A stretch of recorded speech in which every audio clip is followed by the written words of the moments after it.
Beauty Buds. This week's topic was stories we've written and stuff. Literary week called. Right, yeah. So, this was basically caused me to realize that I never finish stories. This is a stack of stories that I've started and have yet to finish. So, in my defense, this is the stack of stories that I have finished. Yay.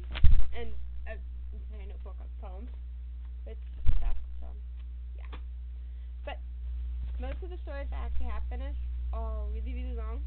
And the only one that's actually short, I did for a writing prompt for some online literary thingy. What is it? Writer's Digest, it's called. And the writer's prompt was this letter, and it's found in an old book, and you have to write what the letter was.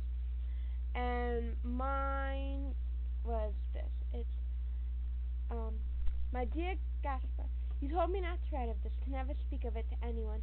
I know that so well, but Gaspar, I must tell you, I must warn you. The other night, Lizzie and I were walking along the banks of the river, and oh, Gaspar, he was there. I do not know how he could have been. Just last week we were at his funeral, and now Lizzie swears that he must have been murdered, and that is why his spirit is still roaming about. Oh, the things that the family always brush off in stories is over an active imagination.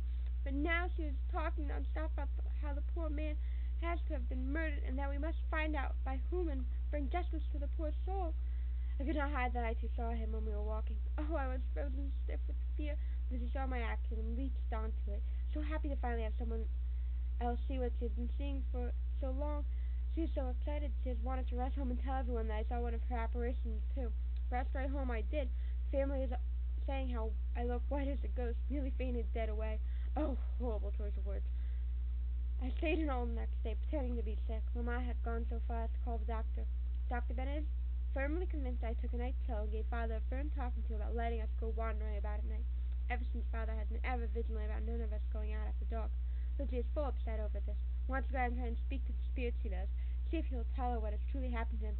Thankfully no one is paying any mind to what she says. Every time she does, I look sick and someone tells her to hush and leave the room. What has me so worried is a much bigger problem indeed.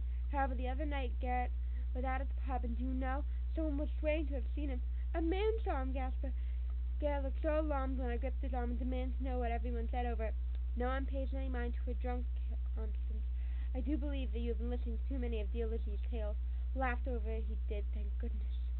Gaspar, what will happen if people start listening to these stories? They could not possibly find out the truth, could they? No, they couldn't. If you were here, you would be able to tell me to stop thinking such nonsense. But Gaspar, I'm so worried. I will feel so much better when you're back in the city. Lovingly yours, Constance. So, it's kind of the story, and Constance and Gaspar basically, I think, accidentally killed someone.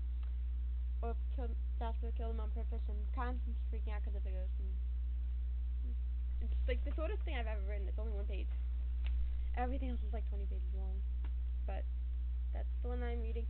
So I can't have this go too long because then it will not load onto the computer and upload tomorrow. So that is my story. The rest are way too long or unfinished. So I'll see you. Oh, recommendation. Don't lose your flash drive. Bad idea. Keep track of it at all times. Well, email all the stuff that's on the flash drive to your email. See you guys next week.